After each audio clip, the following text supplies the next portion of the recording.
Pemuda remaja yang dikasih dalam Tuhan Yesus, sebelum kita mendengarkan firman Tuhan, mari kita satu dalam doa. Tuhan Allah Bapa kami yang bertata dalam kerajaan surga, hamba mengucap syukur Tuhan kalau kesempatan saat ini Tuhan kami boleh bersama-sama beribadah Tuhan secara online. Tuhan, kami percaya dimanapun kami berada Tuhan, kami bersatu hati Tuhan Yesus. Dan sebentar kami akan mendengarkan firman-Mu Tuhan. Mari Roh Kudus, Engkau jamah kami, Engkau jamah hamba Tuhan yang menyampaikan firman-Mu, sehingga firman-Mu Tuhan Yesus boleh menjadikan kekuatan, dan firman-Mu boleh menjadikan berkat bagi anak-anak-Mu Yefta dan pemuda di GPT ini Tuhan Yesus. Terima kasih Bapa, berkat-Mu melimpah atas firman-Mu, dan kami sambut firman-Mu hanya di dalam nama Tuhan kami Yesus Kristus. Haleluya, amin. Shalom semuanya, apa kabar? Pemuda remaja Yefta yang saya kasih dalam nama Tuhan Yesus Kristus. Kini saatnya kita akan merenungkan firman Tuhan, dan kita akan belajar firman Tuhan. Biarlah firman Tuhan ini bisa menjadikan kekuatan bagi kita semua. Pada saat ini, saya ingin membahas masalah memaafkan atau mengampuni. Ketika kita mendengar kata maaf, itu konotasinya biasanya anak-anak muda sekarang itu selalu hanya ucapan di dalam mulut saja. Kenapa saya katakan seperti itu? Karena maaf itu hanya ungkapan di mulut. Karena apa? Ketika kita mengucapkan kata maaf, selalu didasari atau tidak didasari, atau selalu mengandalkan egoisme kita sendiri. Ego kita, bahwa kita gengsi ketika kita minta maaf. Nah, di saat kesempatan pagi hari ini, saya ingin menyampaikan apakah perbedaan memaafkan dan mengampuni. Ketika saya buka dalam Kamus Bahasa Indonesia, ya, Kamus Besar Bahasa Indonesia, itu sebenarnya perbedaannya sangat tipis sekali. Hanya perbedaannya itu ketika kita mengaplikasikan kalimat atau kata memaafkan dan mengampuni. Di dalam Kamus Besar Bahasa Indonesia, memaafkan yaitu artinya itu memberi ampun atas kesalahan. Nah, di sini memberi ampun. Jadi memberi ampun atas kesalahan atau perilaku atau perbuatan orang lain terhadap kita. Nah, bagaimana dengan mengampuni? Mengampuni itu adalah tindakan memaafkan atas perilaku atau salah orang lain atau orang yang bersalah kepada kita. Jadi perbedaannya itu adalah dari ungkapan, dari perilaku, dari kata. Jadi kalau mengampuni itu lebih ke tindakan, dan dengan kata mengampuni itu ada pengorbanan, ada harga yang harus kita bayar. Nah, dalam Alkitab kita sering menemukan kata mengampuni, tidak ada kata memaafkan. Ya, di dalam Alkitab Yunani diterjemahkan mengampuni itu berarti merelakan. Berarti rela. Ketika kita mengampuni orang yang bersalah kepada kita, kita itu rela. Artinya apa? Rela sakit hati, rela melepaskan dendam, rela segalanya. Itu perbedaan dari kata memaafkan dan mengampuni. Tapi ketika anak-anak muda sekarang itu sangat sulit mengaplikasikan kalimat itu. Jelas firman Tuhan katakan, firman Tuhan mengajarkan bahwa kita harus selalu mengampuni. Tidak ada kita memaafkan. Nah, di dalam Alkitab dikatakan, yaitu ketika Tuhan Yesus bercakap-cakap dengan murid-muridnya, di sana dikatakan Petrus berkata, Tuhan, berapa kali saya harus memaafkan saudara saya yang bersalah pada saya? 7 kali kah? Nah, lebih baik kita akan baca firman Tuhan yang mengupas tentang memaafkan dan mengampuni, yaitu yang terdapat di dalam Matius 18 ayat 21 sampai 35. Tapi di situ saya akan lebih menekankan, yaitu di pasal 21 sama di ayat 21 sama ayat 22. Kita akan baca sama-sama. Demikian firman Tuhan dalam perikopnya adalah perumpamaan tentang pengampunan. Ayat 21, kemudian datanglah Petrus dan berkata kepada Yesus, Tuhan, sampai berapa kali aku harus mengampuni saudaraku jika ia berbuat dosa terhadap hidup aku? Sampai 7 kali kah? Kemudian jawab Yesus, pasal 22. Yesus berkata kepadanya, bukan, aku berkata kepadamu, bukan sampai 7 kali, melainkan sampai 70 kali 7 kali. Di sini jelas, dalam pasal 18, ini adalah konotasi atau perikopnya lebih banyak diskusi antara murid-murid Tuhan Yesus dengan Tuhan Yesus sendiri. Nah, di ayat 21 sama 22 ini kita katakan bahwa berapa kali kita harus mengampuni orang yang bersalah pada kita. Jadi, makna dari pengampunan yaitu ketika dilakukan itu berdasarkan Roh Tuhan.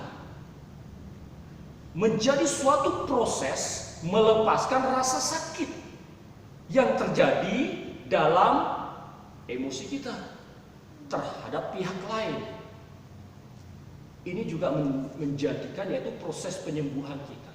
Jadi saudara-saudara yang terkasih dalam Tuhan Yesus, pemuda remaja Yefta yang saya kasihi, jika memaafkan aja kita sulit, bagaimana kita mengampuni?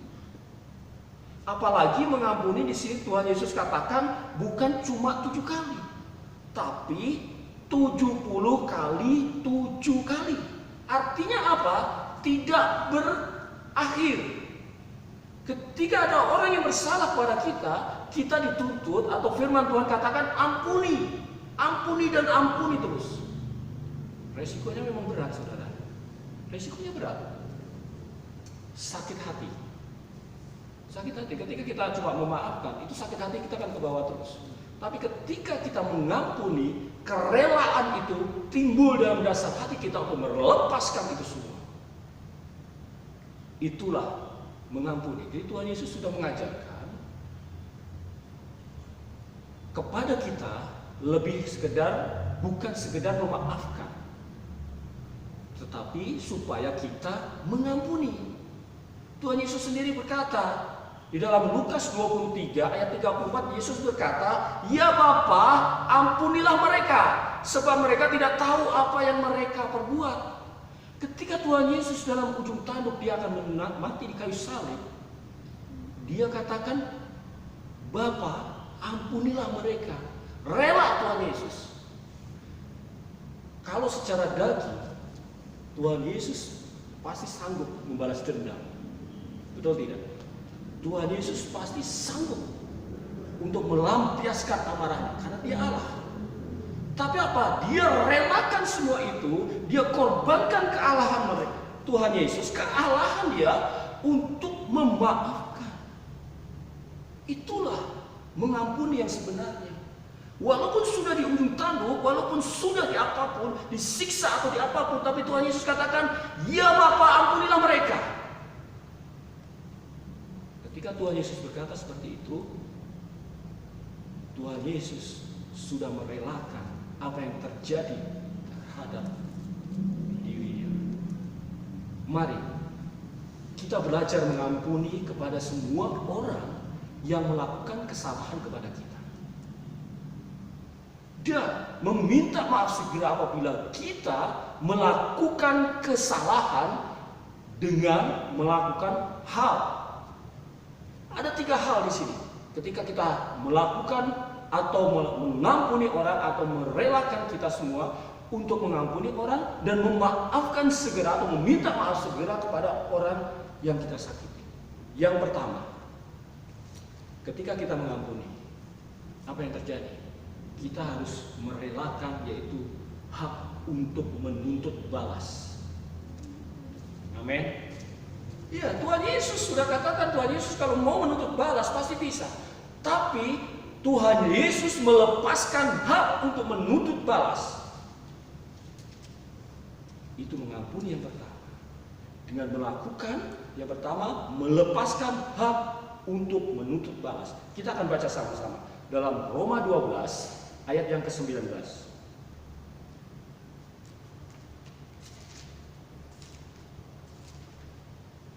Roma 12 ayat yang ke-19. Di sini katakan, saudara-saudaraku yang kekasih, janganlah kamu sendiri menuntut pembalasan, tetapi berilah tempat kepada murka Allah, sebab ada tertulis, pembalasan itu adalah hakku. Kunya besar, akulah yang akan menuntut pembalasan. Firman Tuhan. Jadi hak yang menuntut balas itu adalah Tuhan, Allah sendiri. Jadi kita tidak punya hak untuk membalas dendam. Kita hanya cukup melakukan firman Tuhan, ampunilah. Cukup mengampuni. Tuhan Yesus akan membalas. Tuhan sendiri, Allah sendiri katakan, firman Tuhan jelas-jelas katakan bahwa di sini katakan di ayat yang ke-19, pembalasan itu adalah hak Tuhan. Kita tidak punya hak. Paham ya? Catat baik-baik. Ketika kita dalam pergaulan sehari-hari, dalam kehidupan masa muda kita, seringkali dalam kehidupan kita selalu disakiti orang lain. Tapi ingat, kita harus mengampuni dan jangan menuntut balas. Kita cukup berdoa. Amin. Puji Tuhan. Itu yang pertama, melepaskan hak untuk menuntut balas. Yang kedua, ketika kita mengampuni orang, pusatkan kembali perhatian pada rencana Allah bagi hidup kita. Apa maksudnya? Maksudnya begini. Ketika kita terfokus pada orang atau memikirkan kepada orang yang melakukan kesalahan pada kita, berarti kita atau otak kita atau hati kita selalu terbayang-bayang sama orang itu. Betul tidak? Tapi ketika kita sudah mengampuni, lepaskan itu semua. Tapi ketika kita hanya memaafkan, berarti kehidupan kita diisi oleh kelakuan atau kesalahan-kesalahan yang orang perbuat terhadap kita. Dan masa depan kita adalah masa depan yang selalu dibayangin oleh orang itu. Tuhan Yesus katakan dengan jelas, ampunilah mereka. Terlebih itu baru orang yang berbuat salah pada kita. Tuhan juga katakan, kasihlah musuhmu. Itu lebih berat lagi.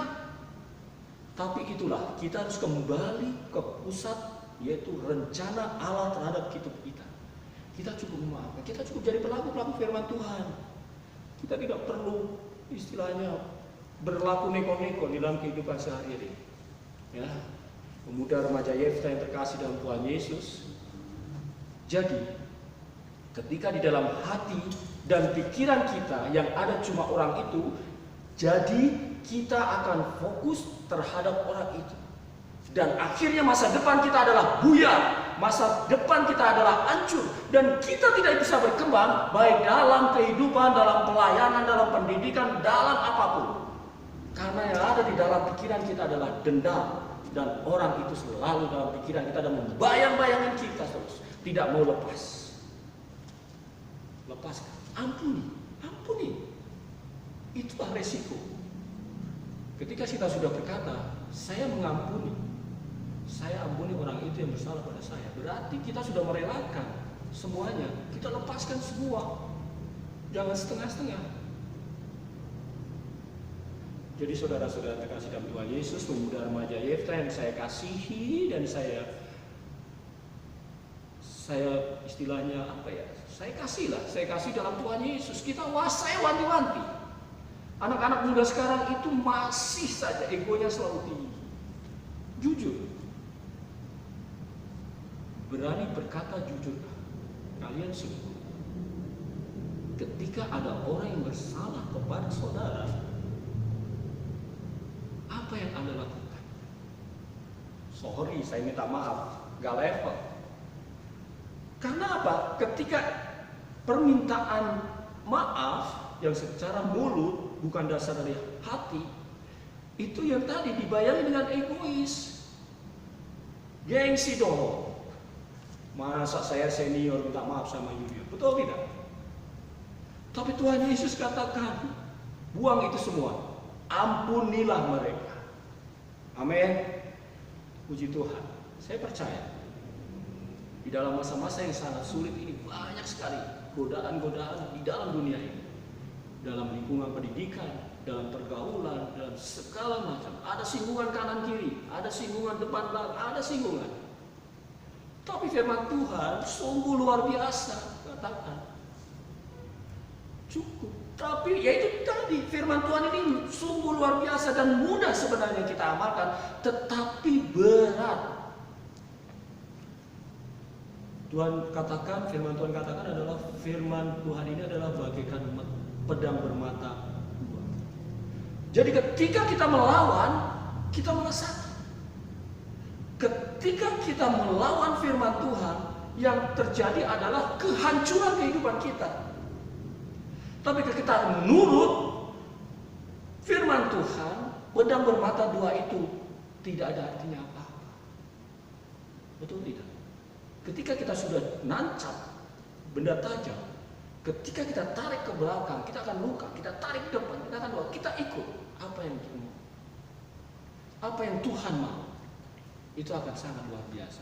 Itulah yang kedua, yaitu pusatkan kembali. Ketika kita mengampuni kepada orang, pusatkan kembali kepada perhatian kita kepada rencana Allah yang sangat luar biasa terhadap. Amin. Saya percaya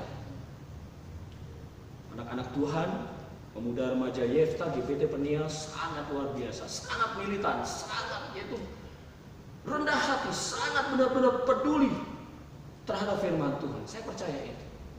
Nah, bagaimana kita melakukan? Bagaimana kita melakukannya untuk bisa menatap rencana Tuhan yang indah itu? Karena ketika kita mengampuni, tapi tidak mengikuti rencana Tuhan, ini kita sia-sia. Kita baca di dalam Ayub 11 ayat 13 sampai dengan 16.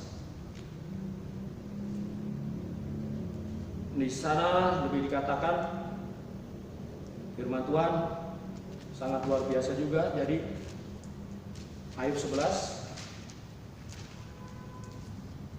kita baca Ayub 11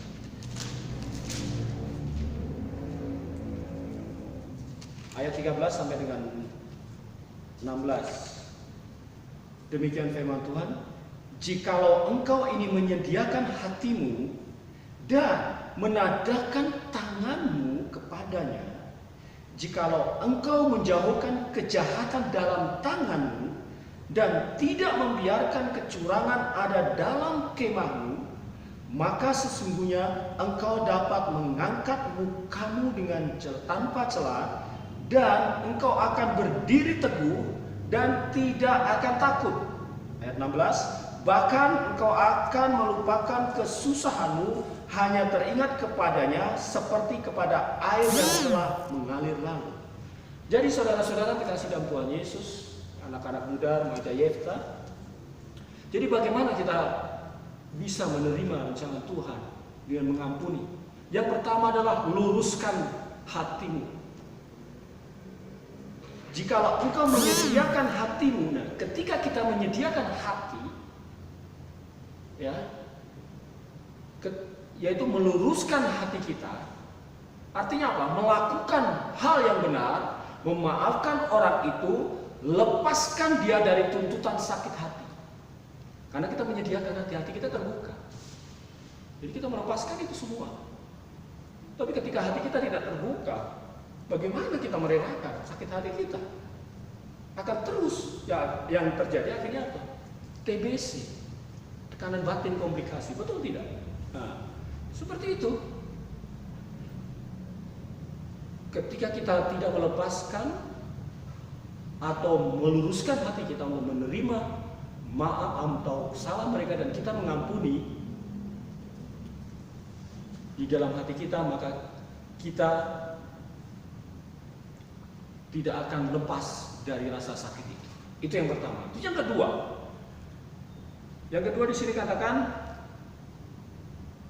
dan menadahkan tanganmu kepadanya. Menadahkan tanganmu kepadanya artinya apa? Memohon kepada Allah. Mintalah Yesus Kristus untuk turut campur dan memenuhi hati kita dengan kasih-Nya. Ketika hati kita ada kasih, sakit hati itu akan hilang. Amin. Puji Tuhan. Tapi ketika di hati kita dikuasai oleh dendam, hati kita dikuasai oleh benci, maka itulah kehidupan kita.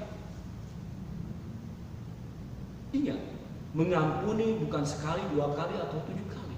70 kali, 7 kali. Tidak terbatas. Kita hanya berdoa, Tuhan Yesus ampuni mereka. Saya membuka hati kami, hati saya Tuhan, untuk mengampuni mereka dengan tulus. Tuhan akan bekerja. Kita akan lepaskan hati kita dari sakit hati. Amin. Itulah yang kedua, memohon kepada Allah, memohon kepada Tuhan Yesus. Yang ketiga, menghadapi lagi dunia ini. Nah, ini yang agak sulit. Kadang-kadang ketika anak-anak muda, ketika sudah sakit hati, mereka cenderung menutup diri, tidak mau terjun lagi atau tidak mau lagi dalam pelayanan. Yang ada mundur. Saudara yang terkasih dalam Tuhan, saya menekankan, firman Tuhan katakan, kalau mengampuni itu memang resikonya sangat besar. Ketika kita sudah komitmen mengatakan bahwa saya mengampuni orang itu, ya kita harus lepaskan. Dan kita harus berani malah lebih maju lagi. Jangan lebih malah mundur. Kita harus hadapi semuanya itu. Kita punya Allah, kita punya Tuhan Yesus, punya kekuatan yang sangat dahsyat. Kita punya Roh Kudus dalam hidup kita. Kita hadapi. Jangan karena kita malah mundur. Jangan kita malah mengurungkan diri dari pelayanan-pelayanan kita. Karena merasa sakit, mungkin sakit karena mendengar firman Tuhan, ya, yang bagaikan pedang bermata dua. Ingat, ketika kita disakiti, baik firman Tuhan atau orang itu adalah cambuk bagi kita untuk mengoreksi. Kita tidak bisa mengasihi tanpa menanggung resiko dilukai. Jangankan orang, firman Tuhan. Ketika firman Tuhan ini mengenai kita, kita dilukai. Tapi itulah firman Tuhan, karena luka itu akan membentuk pribadi kita, akan lebih baik lagi. Dan hidup tanpa mengasihi jelas-jelas bertentangan dengan rencana Allah bagi hidup kita. Amin. Haleluya. Makanya saudara sekalian dalam Tuhan Yesus, anak-anak muda sekarang, jangan lebih dekatkan diri sama Tuhan, supaya kasih karunia Tuhan itu senantiasa ada dalam hidup kita, baik dalam pendidikan, dalam pekerjaan, dalam apapun. Karena hidup kita tanpa kasih, itu berarti kita bertentangan dengan yaitu rencana Allah bagi kita. Itu jelas. Nah, itu tadi kita terfokus pada yaitu perhatian pada rencana Allah bagi hidup kita. Nah, sekarang yang ketiga, melakukan yaitu pengampunan atau mengampuni, itu yang ketiga adalah tanggapilah kejahatan dengan kebaikan. Haleluya. Oh, sungguh luar biasa firman Tuhan ini ya. Kita harus menanggapi kejahatan dengan kebaikan. Orang berbuat jahat sama kita, tapi Tuhan katakan apa? Kita harus berbuat kebaikan malahan. Aduh, luar biasa, berat saudara. Jadi anak-anak Tuhan itu berat, sangat berat sekali. Tapi ketika kita bertahan, kita melakukan firman Tuhan, oh sangat luar biasa, rencana Tuhan indah bagi hidup kita. Masa depan kita dijamin. Masa depan kita menjadi penghuni-huni kerajaan surga ketika kita bertahan. Di dalam Roma 12 ayat 21 katakan, janganlah kamu kalah terhadap kejahatan. Ya, janganlah kamu kalah terhadap kejahatan. Tetapi apa? Tetapi kalahkanlah kejahatan dengan kebaikan. Inilah firman Tuhan. Jadi kalahkan dengan kebaikan. Ketika ada orang yang berbuat jahat pada kita, kita jangan balas dendam. Kita baik, dilakukan kebaikan. Jangan bawa egois kita. Jangan bawa keras hati kita. Firman Tuhan kata kita harus merendahkan diri. Ketika orang berbuat jahat pada kita, kita harus mengasihi kita. Kasihlah musuhmu. Jelas-jelas itu firman Tuhan katakan seperti itu. Oh haleluya, terima kasih Tuhan. Ini adalah sangat luar biasa sekali firman Tuhan. Membuka hati kita, membuka mata hati kita. Ketika ada orang yang berbuat jahat, Tuhan katakan, oh balas atau tidak dengan kebaikan. Oh ya luar biasa Tuhan. Terima kasih Tuhan Yesus. Jadi kita tidak boleh kalah dengan yang jahat. Tapi kita harus kalahkan kejahatan dengan kebaikan. Ketika kita melakukan kebaikan terhadap orang yang berbuat salah pada kita atau buat jahat pada kita, orang itu akan memandu. Oh sungguh luar biasa anak-anak Tuhan.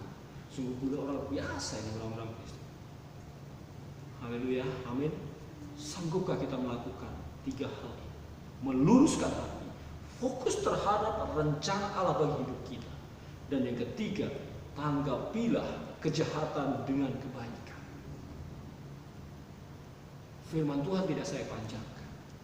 Firman Tuhan ini cukup simpel. Jadi mulai saat ini kita harus bisa mengampuni orang yang berbuat jahat pada kita. Memang tidak ada bedanya, hampir tipis bedanya, tapi itu artinya sangat luar biasa antara memaafkan dan mengampuni. Jadi saudara-saudara yang terkasih dalam Tuhan Yesus, memaafkan kesalahan orang lain dan menerimanya kembali adalah 2 hal yang tidak dapat dipisahkan. Pengampunan yang sejati mengandung penerimaan yang total. Seperti tadi saya katakan, ketika kita mengampuni, kita harus menanggung resiko. Kita harus rela menanggung semuanya. Sakit hati kita tetap, tapi kita harus hilangkan itu semua karena kita sudah mengampuni. Itulah kerelaan. Kerelaan total, jadi penerimaan total. Penerimaan yang sejati mengandung pengampunan yang sepenuhnya. Jadi ketika kita rela mengampuni, berarti kita menerima pengampunan yang sepenuhnya. Dan pengampunan tanpa penerimaan kembali sebenarnya bukanlah pengampunan. Sulit ya saudara.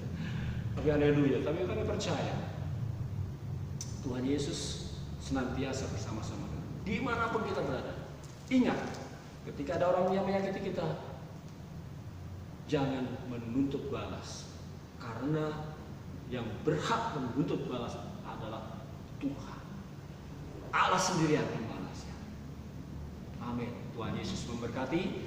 Kiranya firman Tuhan sampai di sini. Saya percaya dimanapun pemuda remaja Yefta berada, selalu diberkati, selalu berjalan di dalam firman Tuhan. Kita akan akhiri firman Tuhan, kita akan berdoa, saya akan berdoa. Kita satukan hati kita mohon ampun kepada Tuhan, supaya Roh Kudus senantiasa bersama-sama dengan kita. Mari kita sama-sama berdoa. Tuhan, Allah Bapa kami yang bertata dalam kerajaan surga, hamba telah menyampaikan firman-Mu Tuhan Yesus, karena firman-Mu adalah firman yang ajaib. Firman-Mu mengajarkan kami Tuhan, dan firman-Mu senantiasa selalu berada dalam kehidupan kami. Oleh sebab itu, biarlah melalui Roh Kudus-Mu, firman-Mu ini Tuhan boleh diteruskan dan boleh menjadikan kekuatan dan tertanam dalam hati kami, dan kami boleh mengerti Tuhan arti daripada mengampuni itu Tuhan Yesus. Terima kasih Bapa, kami percaya kasih karunia-Mu Tuhan senantiasa bersama-sama dengan kami pemuda remaja Yefta Tuhan dimanapun berada Tuhan Yesus. Engkau senantiasa juga berkati, baik dalam pendidikannya, baik dalam yaitu Tuhan Yesus pekerjaannya, baik dalam kehidupan sehari-hari Tuhan Yesus, kami serahkan dalam kuasa-Mu. Kami percaya dalam dunia yang saat ini masih dalam yaitu Tuhan Yesus, suasana Tuhan di mana Indonesia masih dilanda virus corona Tuhan, kami percaya anak-anak-Mu juga dalam perlindungan-Mu Tuhan Yesus, karena kami mengandalkan kekuatan yang daripada-Mu saja Bapa. Terima kasih Tuhan Yesus, hanya di dalam nama Tuhan kami Yesus Kristus kami berdoa dan mengucap syukur. Haleluya, amin.